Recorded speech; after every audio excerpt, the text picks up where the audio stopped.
I'm doing pretty good. Uh, yeah, we know. We're working on it. Chat's already into it. I Oh, love what's it. up? I forgot to unmute the mic for the stream portion of it. So if you're on the podcast, you just heard my intro. Yay! Uh, we are streaming live around the world, and I hope everybody can hear us now at twitch.tv/supermagicalpodcast. Hello, Twitch. Hi again. Thank you guys for joining us. Leave your comments, reactions, questions, and more in the chat. We'd love to talk to you throughout the show. Jumping straight into the news tonight. Xbox and PlayStation. They might finally have some cross-platform play. They've only been teasing it to us for how many weeks? Months? Maybe years? I don't know. But support for cross-platform play at E3 last year. Sony's been the one to kind of hold out on it. But Reddit users have noticed that Fortnite, which we love on this podcast, has been quietly updated to kind of support cross-platform play between the Xbox One and PS4 players. So Epic Games has come out and said, it was an unintended mistake. Unintended mistake. Is that like a being kind of pregnant? You just surprise, you have a baby. I don't know. Like, oops, I slipped on a dick, and wow, we have cross-platform play now. Yay! Cross-platform play is going to be the next MTV reality TV show. Or a whole new genre on YouPorn. It could be. It could be. Sony, they tried to do cross-platform play. Cross-platform play actually does sound like it could be on YouPorn now. Yeah. Or PornTube. Yeah. Get on that. Gaming-themed porn in its own channel on YouPorn. Well, there's that whole superhero series. There's a superhero series, and then they did an Overwatch. What? Yeah, they did an Overwatch porn from, I think it was Brazzers did it. So people were staring at the camera the entire time. Probably, yeah, and it was really shittily done. But it's made, so I mean, I guess there's a thing. There's a lot of chicks in May outfits, the little skin tight things that like to play for the camera. Mm-hmm. May play, if you will. I've been workshopping that one for a little while. But no, so Sony refused to do cross-platform play for Rocket League and Minecraft, two of the what I would imagine be the simplest games to do cross-platform play for. So I guess Epic just kind of took it upon themselves to do like a proof of concept. I don't know. Yeah.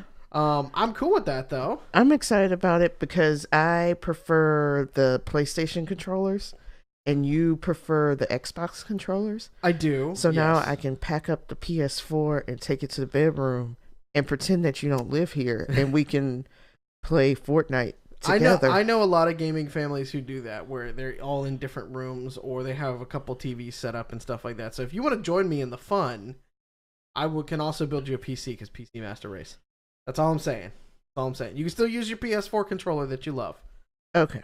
So that's all I'm saying. I won't say whether Hoover agrees with you or not on the PS4 controller being the best of the current generation. You'll have to watch the Hot Minute on Super Magical YouTube. Shameless self-promotion. Hashtag shameless self-promotion. It's segue right into Oregon Trail. Everybody loves Oregon Trail, right? Yay, dysentery. Oregon Trail is making a comeback, but it's coming back through Minecraft. So a game that already looks like it's 8-bit or less than 8-bit from back in the day is now bringing back the Oregon Trail. It's available in the Minecraft Education Edition. There's a lot of air quotes in the first part of this show. But it's tailored specifically to classrooms. The new Oregon Trail is created by educational publishing company Houghton Mifflin Harcourt. Back in my day, I don't remember the Harcourt portion on there. When they add the Harcourt, it was just the first two. Yeah. Back in the olden days. Yeah, so in the 1900s when we walked backwards uphill both ways. Yeah. Yep. In flat ass Houston that has no hills on which to walk backwards. It's part of it's I guess it's available in 115 countries now. The education edition of Minecraft and all like that. It's a really great sandbox game. I just didn't understand that you could actually have Oregon Trail in there, but I guess that makes sense. I mean, getting it to another generation, right? Yeah, in some, I mean, it looks the same crappy way. It's just in 3D instead of 2D. So I do appreciate that Microsoft and Minecraft are sort of using it as a platform for STEM and to get kids interested in science and technology and yeah, all that great stuff. Because I think, so much stuff is run on code now, right? And Right. understanding these concepts. And so anything that kind of gets them more interested. And you never know when the apocalypse is going to hit or Sharknado or whatever, and we might revert back to Oregon Trail times, and you'll have so you have to be know ready for it. Yeah. how to migrate and how to not drink the dirty infected water and all that great stuff. So Well, I mean, the Oregon Trail didn't teach me that, but it did teach me how to quickly like turn around in 360 and shoot a buffalo, a rabbit, and a squirrel all in one shot.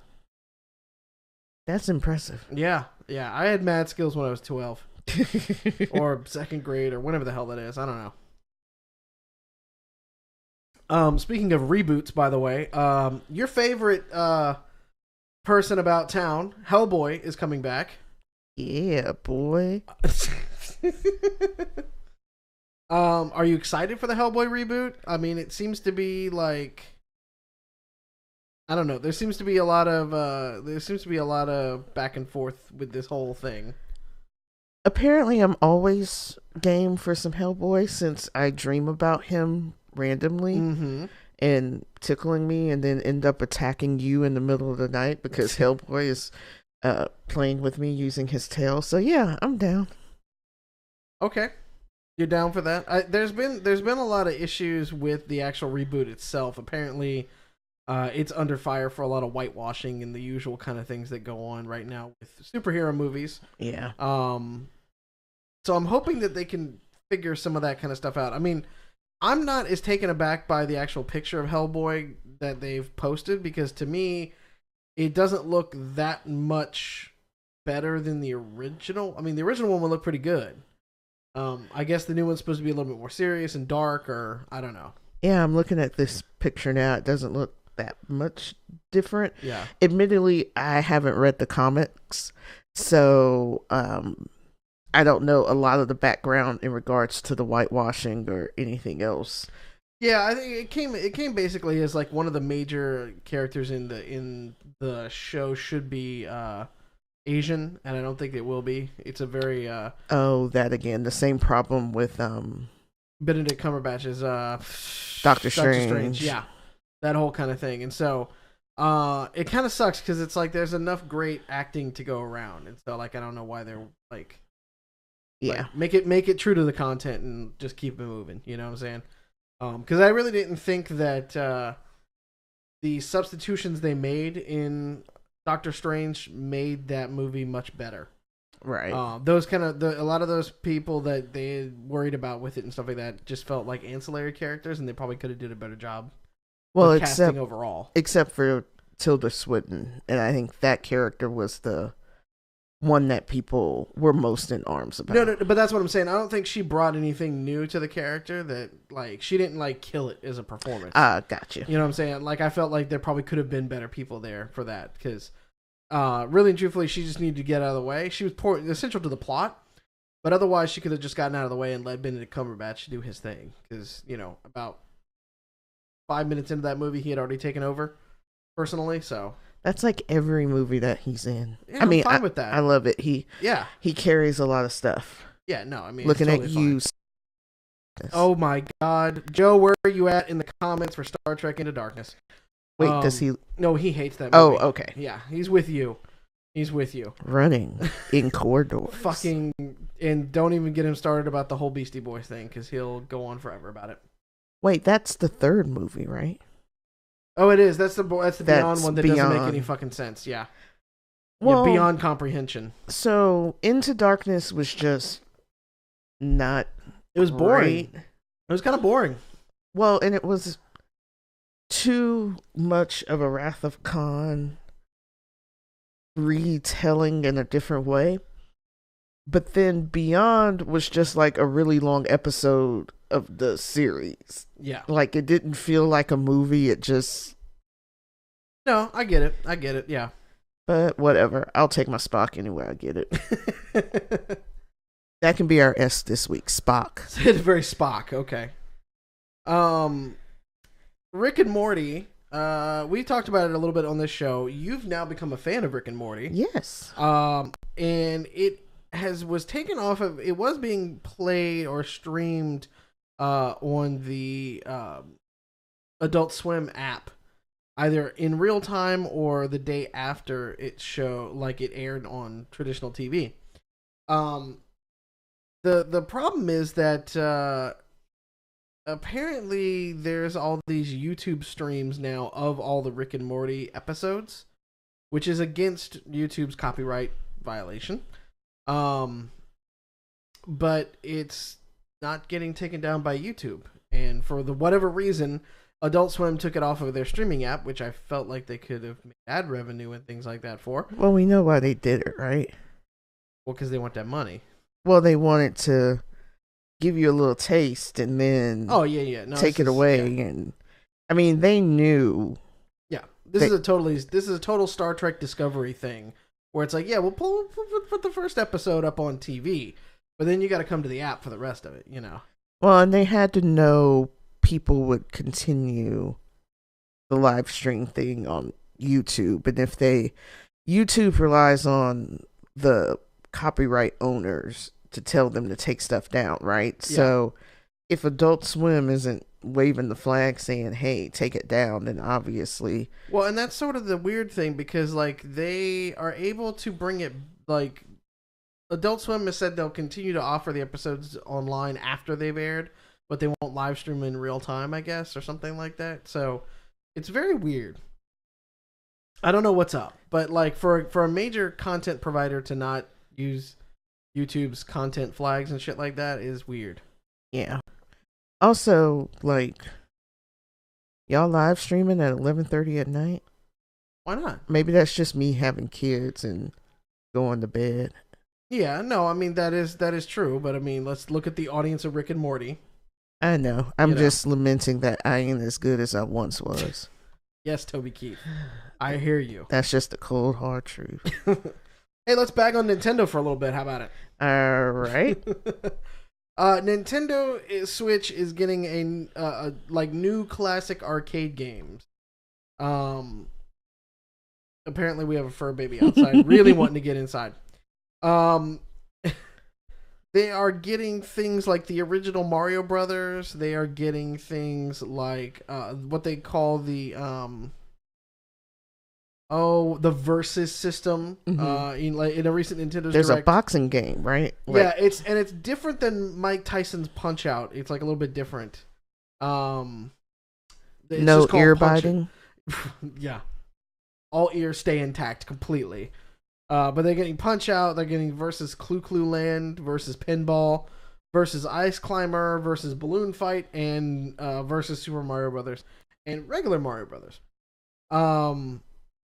The Mario Brothers is coming out on September 27th.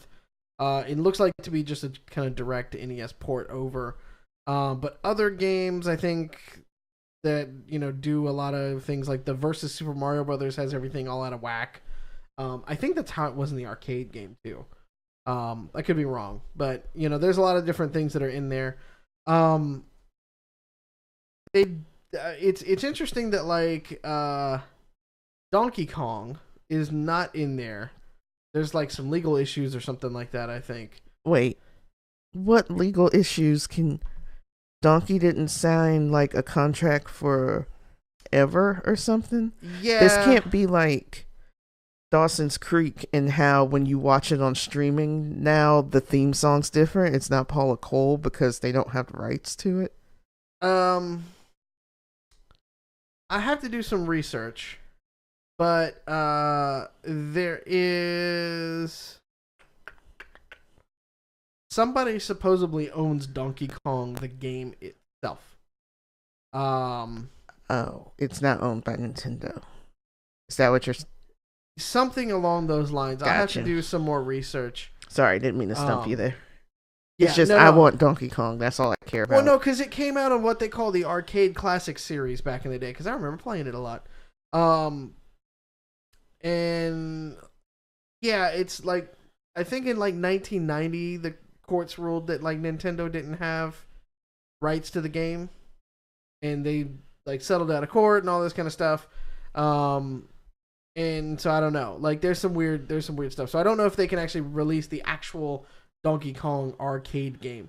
They obviously have IP rights to a ton of other things for Donkey Kong, and then all Donkey Kong Country and all that kind of stuff's been on Nintendo for years. But yeah, so I don't know. It's kind of weird. I'm just picturing Mario, Luigi, and Donkey in court now. Well, Donkey Kong has the tie Exactly. that now, and he's like sitting at the table. Yeah, no, I can see it with a banana. So the other thing that comes out, this is a very I've been continuing to be puzzled by Nintendo's moves when it comes to the Virtual Console. Now, I have long since said that if you can just give me all the really good games and I'll just buy them for $2, $3 a piece, I will buy them all day long. In a recent, and this has probably been out for a little while, but in a recent Treehouse, they again said, or Nintendo Direct, I guess is what they call them, that they're going to have a subscription service that has things like Super Mario Bros. 3, Balloon Fight, Dr. Mario, and who knows what else is under there. I don't know if Nintendo's Netflix for games is ever going to take off, but they sure as hell will keep trying to do that little bit of like games as a service, pick away thing. I own like 4 copies of Mario 3 on like 6 different systems. Do you think part of it is just people stream everything now and don't own, like, forget physical media, but people don't even own like digital copies of a lot of things anymore? It's just all streamed and clouded. And well, that's the interesting thing about a lot of games is like you get a license to the game now. You don't necessarily own it. Cartridges, physical media, you own it to a degree, but a lot of the EULAs and things like that in front of games now essentially say, oh, you're renting this game from us for a subscription. Or like WoW, you pay a subscription for, so you just log on to servers and stuff like that. You've got local content, obviously, but everything is done, on other servers and stuff like that. And so it's very weird and very kind of like tricky how some of this stuff would go on. Because, we've talked about it a lot of times on this podcast where it's like we don't necessarily say it's okay to go pirate the games and stuff like that, but we completely understand why you would. Nintendo's not making it very easy for people to want to do this and to have to continue to pay money for a system that is targeted at younger audiences to then have another thing for their parents to have to go and shell out money for per month. Because when you economically, if our child came up to us and said, "Mom, pay $2 a month and I can play all the games I want." Okay, $2 a month is fine, and multiply that over 12 months and things like that, and it becomes sort of a nominal cost. But then to keep playing those games, you have to keep paying for it. And so it's like, when do you stop paying for it? And they have the games like, well, and you're paying $2 to Nintendo, and then you're paying $2 to Xbox, and you're paying well, in our house, yes, $2. It's $2 per thing, but then it's a lot of things that you're paying that amount to, and it adds up really quick. Yeah, I mean, it's the same thing that we talk about with cable and cutting the cord and stuff like that. It's Netflix is $9.99 a month, and Hulu's $8.99 a month, and then YouTube Red is X number of dollars a month. After that, you've paid for basically cable subscription, right? But it's different content, and so it's going to be very interesting to see how this kind of plays out, because it's not coming until 2018. But they didn't give us a really good time on like when all the rest of the arcade games are going to come out and all this kind of stuff too. So I'm confused. Let's put it that way. Aside from Splatoon, is Nintendo doing anything new, or are they taking this complete like retro approach? Like that's just their tactic right now. Arms was new, albeit did not hook me. We didn't put it in. We didn't really review it for this and stuff like that. But Arms was new because it's using the motion controllers and stuff like that. Super Mario Odyssey is new in that kind of way. Breath of the Wild was new. The Yoshi games. That feels more retro than anything. True, but it's not a re-release. It's not a No. It's not a re-release, but it's all the games that I just mentioned are different takes on the standard sort of play, and they feel new. The Yoshi one is just going to be a good platformer off to the side, which is great. Like that's one thing that Nintendo does really, really well. So, chat says they wish that Nintendo would come out with an official emulator instead of all the services. I agree. I just don't think they will do it. We've had that comment a couple times, even though we've talked about this a few times in here, and I agree. I wish they would. I wish they'd have something that we could just plug in and keep going on. Because the problem is that half the designers and coders from back in the day will never see a penny of this. I don't think royalties go back that far. So the original creators of like Super Mario and stuff like that, the ones that aren't like the ones that helped with it, not necessarily. I think even like in music, like what they call mechanicals and stuff like that. I think they have a shelf life to them, and I think that's what's going to happen here. So Nintendo's just making more money on top of things that somebody else has already done like, twice. So, chat also says Yoshi dating simulator. Get the fuck out.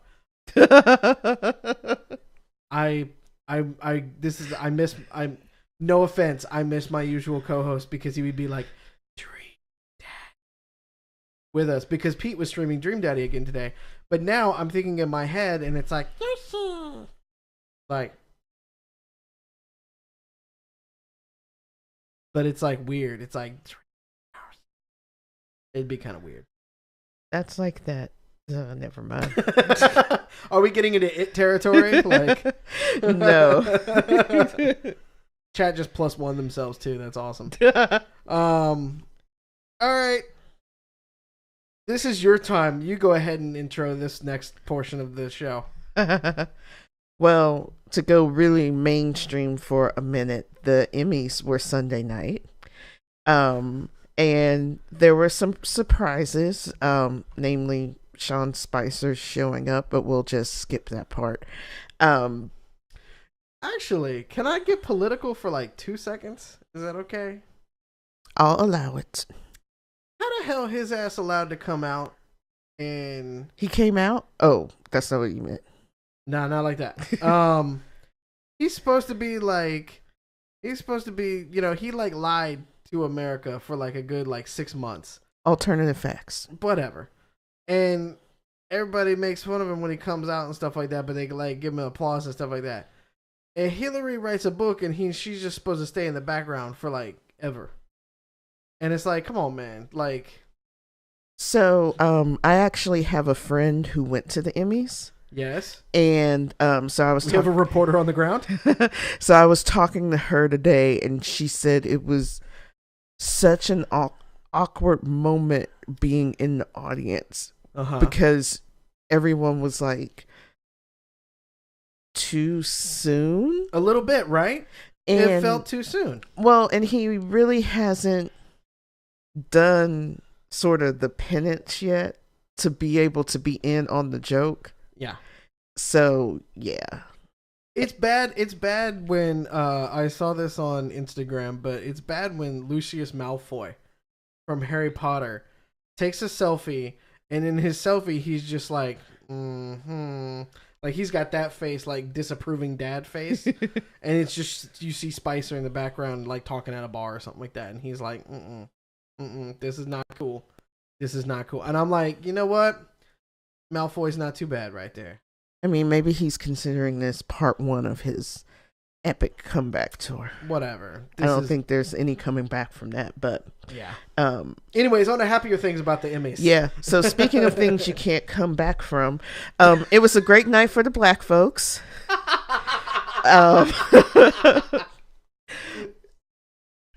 And a historical one at that. Couple of great moments with Aziz Ansari and Lena Waithe taking home the Emmy for comedy writing, which isn't a major award. Like, it's not one of the ones that you're like, ooh, I gotta tune in to see who's gonna win the comedy writing award.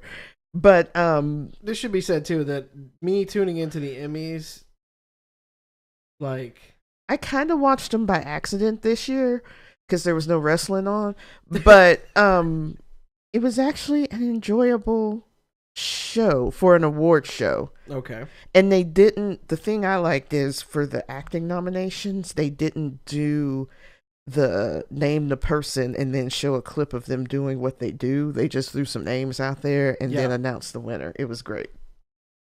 So, but they won for comedy writing, and Aziz let her have that moment, and just, she was not only the first Black woman to win a Emmy for comedy writing, but the first queer woman to win an Emmy for comedy writing. So that was great. And then as I kept texting you Sunday night, Childish Gambino is on the come up. So Donald Glover taking home 2 awards for Atlanta, which was great, and he looked fabulous in a purple suit or tux. I guess it's technically a tux. It's a tux, yeah. Pinky's out, bad and bougie. And Sterling K. Brown for This Is Us, which I still don't watch, but he's fabulous in everything he's in, so I'll take the Academy's word for it. We don't watch This Is Us because, like, that's just like Cry Simulator 2017. That's all that show is meant to do. I mean, it is a tearjerker, supposedly, and that's the only award it took home. So, and then Julia Louis-Dreyfus, moving on to women's. It was a good night for us too. It was a good night for my people, the blacks, the women's. We had it down.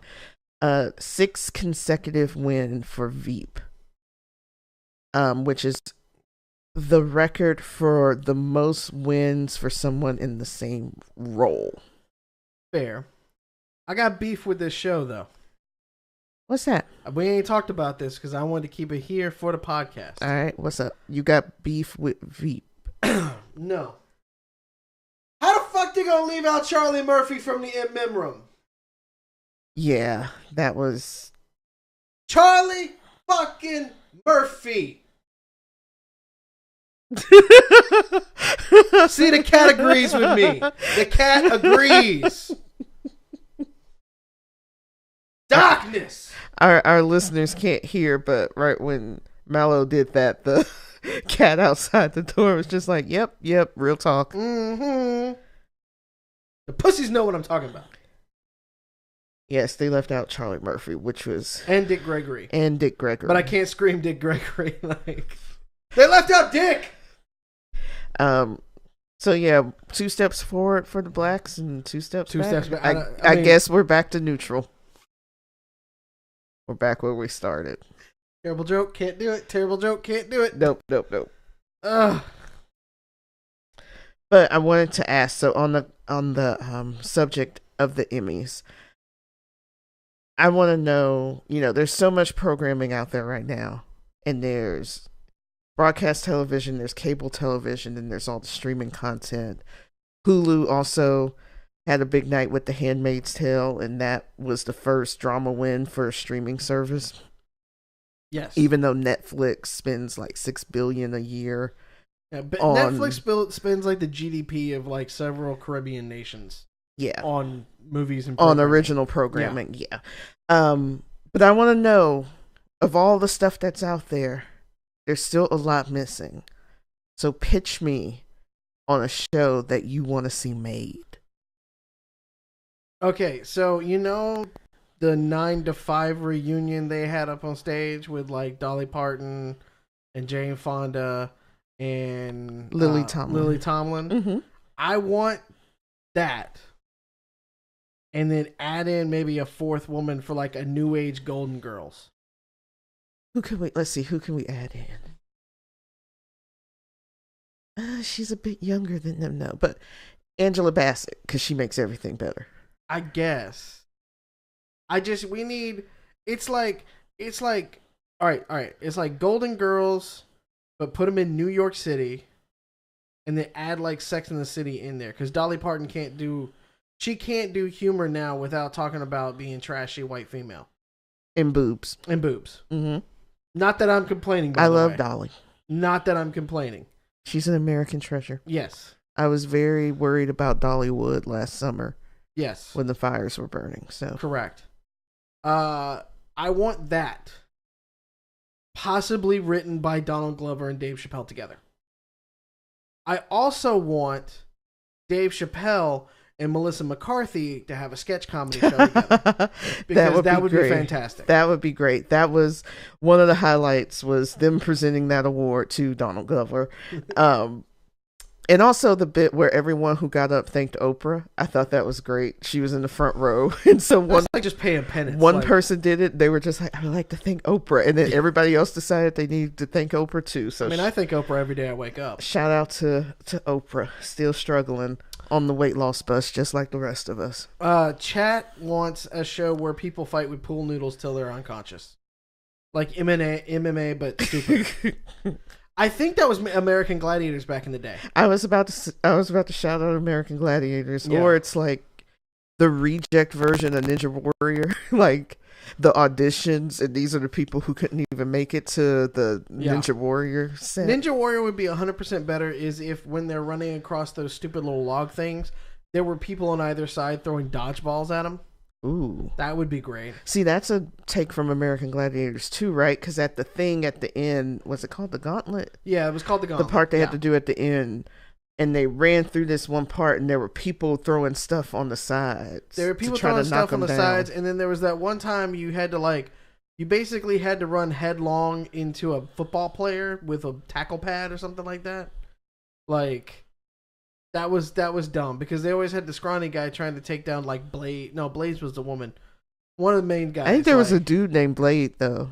There was a dude named Blade, yeah. Before you know what? Just go on Wesley YouTube. Snipes became Blade. Go on YouTube and look up old episodes of the mid to late 90s American Gladiators. That was good times. Amazing hair. Oh yeah. Lots of steroids. Yeah, got that 5 in them roids. They also shot a tennis ball gun at people in that one, and I thought that was the funniest thing ever. Yeah, and it wasn't even paintball. It was just no, it was just tennis It was balls. like a t-shirt gun. Yeah, it was an air-powered tennis ball gun. I want one of those. Joe, make me one of those. We should do a reboot of that. Do you remember the kids version? Chad is asking us to do for American Gladiators to come back. Yeah, but the original they tried to bring it back a couple years ago, and it sucked. It was terrible. Well, it was like PC American Gladiators. Well, and I think it took itself too seriously. It did. Part of the joy of American Gladiators is they knew it was ridiculous. It was like professional wrestling almost. Yeah. It was just they had walkout music and all that kind of stuff. Do you remember the kids version, Guts, that came on Nickelodeon? Oh, Guts was the most amazing thing. And you had to climb the volcano at the end and all that great stuff. Yep. It was Guts, and then followed by Secrets of the Hidden Temple. Mm-hmm. Yes. The Golden Monkey. The Golden Monkey. And then some Double Dare for good measure. Double Dare started it all as far as I'm concerned. Yeah. And then he went to the Food Network. Make Nickelodeon great again. And then he came back and did Double Dare again for a short amount of time, but I don't know if they could bring it completely back. I don't know. Yeah. All right. So my pitch for television I want to see. So Shonda Rhimes is leaving ABC and going to Netflix, which is going to be great because she gets to be all revolutionary without constraints of primetime television. But I want to see her do, and every show she does is a little different, a little revolutionary, even if you don't stick with them to the very end. Because as I mentioned, I think last week, I stopped watching Grey's 4 seasons ago and just recaps. And see, Hoover, I have a co-host that understands. He doesn't try to make fun of me for my Grey's session. And I'm glad that Scandal's ending this season because it was getting a little off the rails too. But Scandal was one of those things of Scooby-Doo. Every time that you found out there was somebody, they'd rip a mask off and be like, oh, it's actually Farmer John. Or something like that. It's the guy that you thought died in season 1. Right. He ain't dead. Y'all thought he was dead. He ain't dead. Right. And then they have to do a montage to remind you who that person was because you met so many people between. It has the same problem as Game of Thrones, but I digress.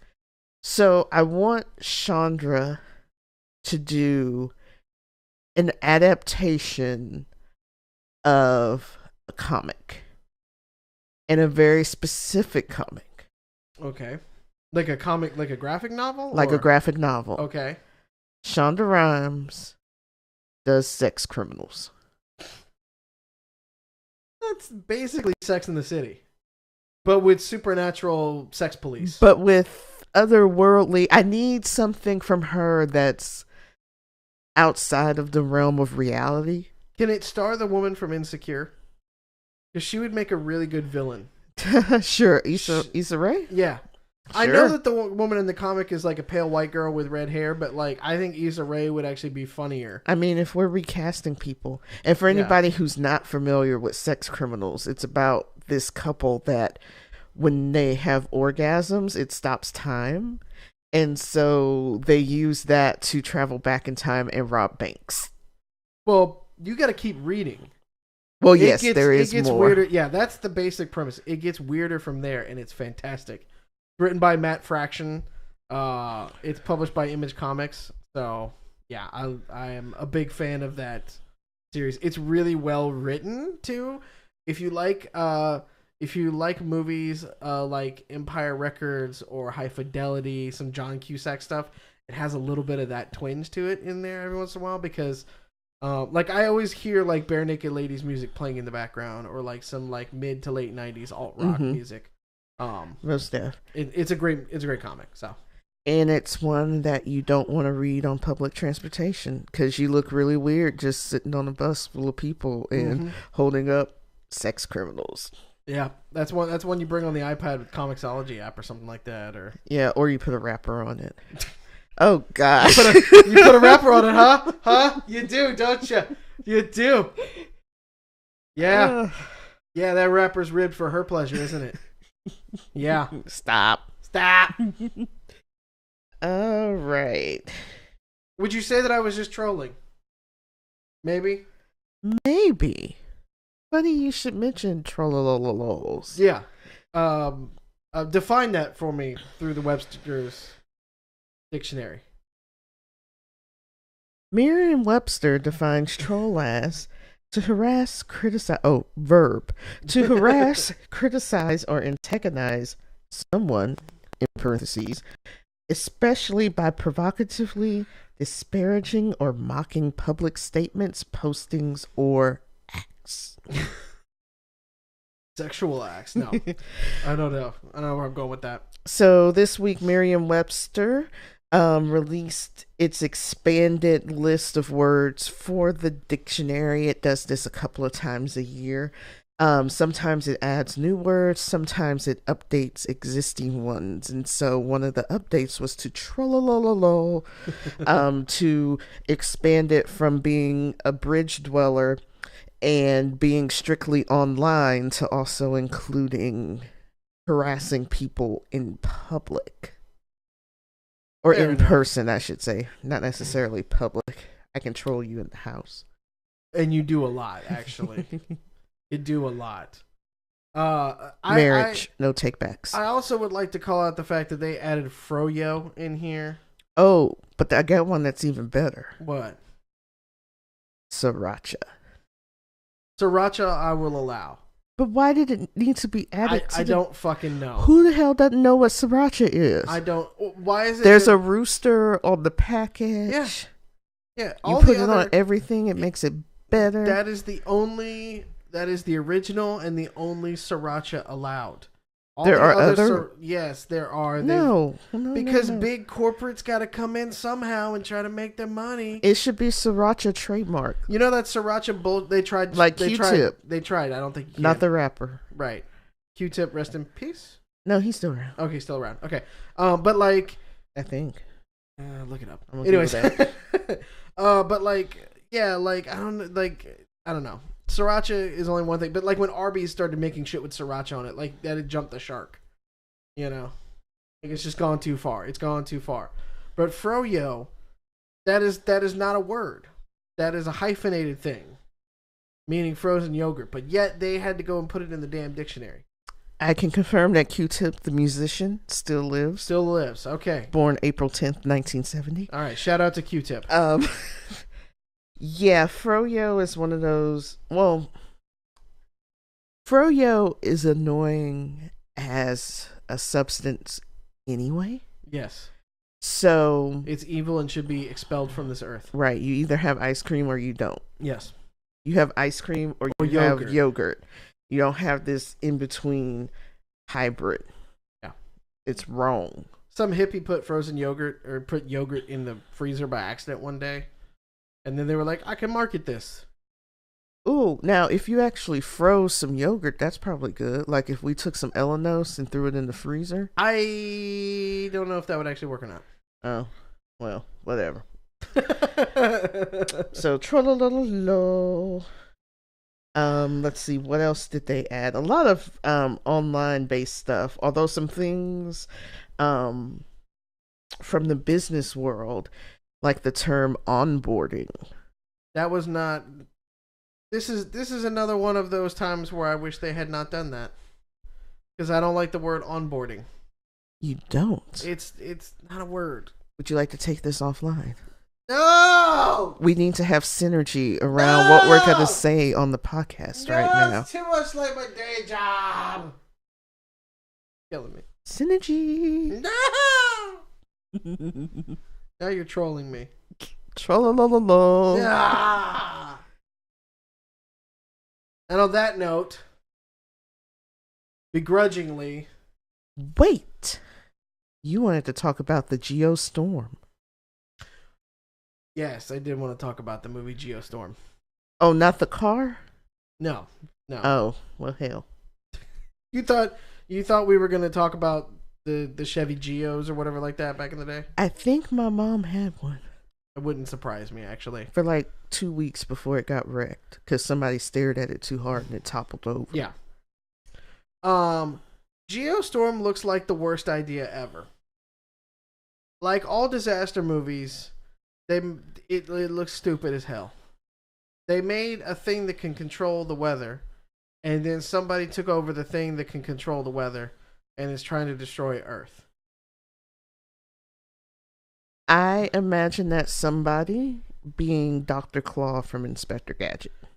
It sounds like a Dr. Claw thing, right? The question is it going to be Ed Harris or is it going to be Gerard Butler, who is the bad guy? Is it going to be like, surprise, it was me all along? I don't know. I will say that, so last week we were mourning the retirement of Liam Neeson's action movie career. God, please tell him to come back. I think Gerard Butler is trying to take his place. No, he's not that good. Because he's been in the Olympus Has Fallen and London Has Fallen and now Space Has Fallen with some weather and tornadoes that just fall out the sky like drills. Like, I love a good disaster movie, and I'm like, we're gonna go watch this. You know that, right? Like, everybody on the Super Magical team, if you want to go, let's go watch this and we gotta go somewhere where they serve liquor. I'm okay with that. I mean, hard liquor. I don't want no wine. I need like some whiskey. We'll take some flasks or something, but we'll do it for science. For science. For yes. science. Science is awesome. It's not Day After Tomorrow, which you love. Well, I don't. Love is such a strong word. I love you. The Day After Tomorrow, if it's on, I'll probably watch it. Much like I will watch Made in Manhattan. Especially if I'm in a hotel room in Manhattan. So much shame I am bringing on this side of the microphone right now. So much shame. Don't hate on J-Lo. I am. It's like the best performance she ever gave. Probably, yeah. Yeah, that probably is right. Chat says it's Ed Harris, by the way. And they want to go to Cinnabar now. Ooh, Cinnabar, yeah. All right, we'll make that happen. We'll make it happen. Make it so. Make it so. But there's also, so in the preview, there's also the classic "Don't go, I love you" scene. So, you know, it's ticking off all the tropes Yeah. I can hear Aerosmith singing "Don't Want to Miss a Thing." Like, but it's like it doesn't have Bruce Willis in it. No it Will doesn't Smith. have Batfleck in it. Ain't got no Affleck. Ain't got no Willis. Ain't got no Smith. Ain't got no Aerosmith. Ain't got no Aerosmith. Like, I mean, I'm just saying, if you, it is a well-known scientific fact. If you have Will and Arrow and you put them together, you get some really great Smiths, which is different than the band The Smiths, because it's a lot less depressing. Although you will appreciate one person who's in it. What's that? Richard Schiff, aka Toby Ziegler, aka my doppelganger. Yes, he's gonna be the one that comes in at the end. It's him. No, actually, he's the one who's gonna figure it out. Right? No, he's gonna be the one that comes in at the end with all the papers in his hand and being like, "I've got it. It's right here. It's right here. It's right here." Because he plays the same actor in every one of them, and I'm okay with that. Because The West Wing was awesome. Yeah, not a bad typecast if you can get it. No, I'm fine with that. Hollywood, where you at? Because Richard Schiff ain't gonna be there forever. All right, so maybe we'll all go see it, and then We'll all go see it and review it. And I'll come make a special. Yes. We should all go see it and just, because I mean, I can't imagine this is going to be a packed theater. No. So we should all go see it and take a couple of Tascums and mic up and just riff track the hell out of it. That might be copyright infringement. I think it's copyright infringement. What if you can't hear the movie? What if you can? It'd be really hard not to, in a theater. True. What if we? Richard Schiff was not the one that got eaten by a T-Rex in Jurassic Park. That was a different dude.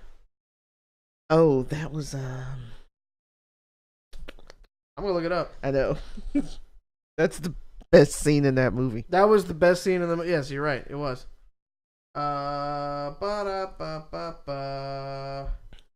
Was it Gerald Molen? Is Harding? I think so. Yeah, I think that was him. I could be wrong. Oh, he was in Lost World? I don't remember Richard Schiff being in Lost World. That is possible. It is possible. You are correct. Plausible. Where's the Mythbusters? God damn it. Oh, yeah, he was in Lost World. You're right. Good job, chat. Good job. Richard Schiff was in The Lost World, which was the worst of all the movies.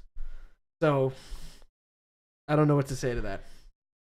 It was the worst of all the movies because they didn't have anybody in it.